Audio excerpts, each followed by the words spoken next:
ఎట్లా తెలుసా పత్తి చేనులలో పడ్డం పోయి పత్తి చేనులకి వెళ్ళి వాడి ఉరికితే కాదు 700 పాపం అయింది. అక్కడ దాక్కున్నాం, అక్కడ దాక్కొని ఇప్పుడు ఏం లేవు, సెల్ ఫోన్లు అలానే ఉన్నాయి, అన్ని అలా ఉన్నాయి, ఏం చేయాలి అర్థమైతే లేదు.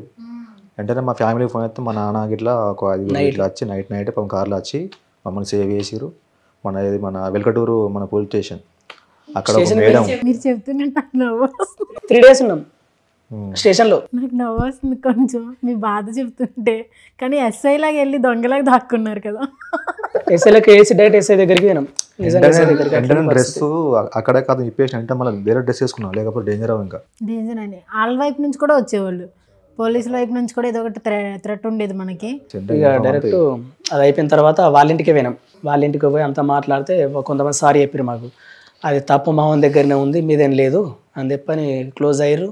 కొంచెం ఇక టీ ఇచ్చిర్రు, కొట్టినందుకు టీ ఇచ్చిర్రు, తాగినాం, తాగి చక్కగా వెళ్ళినాం. బాగా చెప్తున్నారు, కొట్టించు టీ ఇచ్చారని. ఏం ఎక్స్పెక్ట్ చేశారు? బిర్యానీ ఇస్తే ఓకేనా?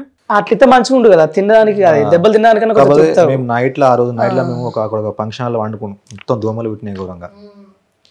అది చెప్పదనుకో అలాంటి మూమెంట్ నరకం.